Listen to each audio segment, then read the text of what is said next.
And if I'm president of the United States, there will be a war waged and won against these violent jihadists. I'm glad they're at Guantanamo. I don't want them on our soil. I want them in Guantanamo when they don't get the access to lawyers they get when they're on our soil. I don't want them in our prisons. I want them there. Some people have said we ought to close Guantanamo. My view is we ought to double Guantanamo. And then, of course, you take military action. It is unacceptable for Iran to have a nuclear weapon. We will not allow Iran to have a nuclear weapon.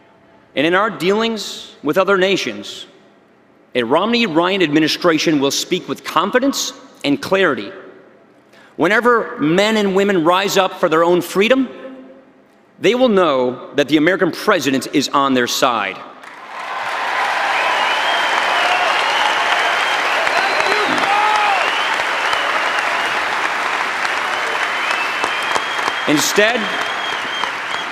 Instead of managing American decline, leaving allies to doubt us and adversaries to test us, we will act in the conviction that the United States is still the greatest force for peace and liberty that this world has ever known. But if you take a look at our current posture, President Obama is, quote-unquote, leading from behind. He's rejected the peace through strength doctrine. He's outsourcing our foreign policy decision-making to the UN so that countries like Russia can exercise their veto power over us. What it is doing is it's giving our allies a loss of faith in American leadership.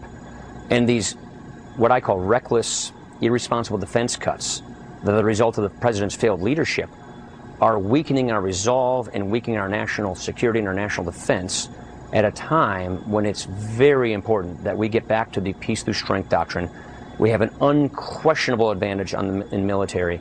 That's why I helped write and pass the bill to prevent those irresponsible defense cuts from passing, to replace those spending cuts with other spending cuts that ought to occur in government.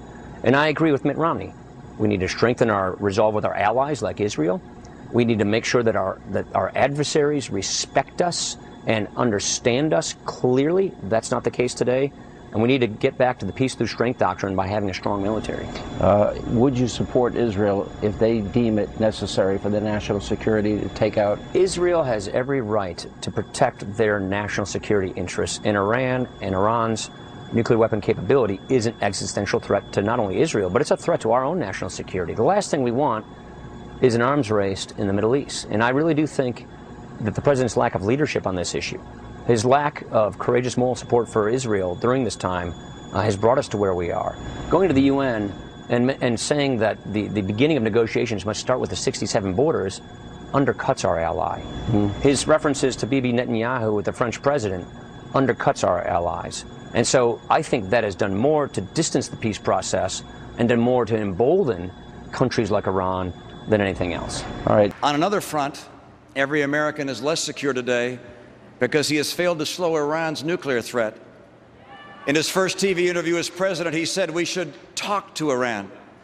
We're still talking, and Iran's centrifuges are still spinning. President Obama has thrown allies like Israel under the bus, even as he has relaxed sanctions on Castro's Cuba. He abandoned our friends in Poland by walking away from our missile defense commitments.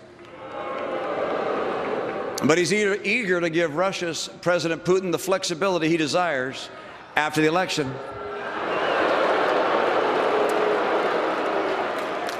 Under my administration, our friends will see more loyalty, and Mr. Putin will see a little less flexibility and more backbone.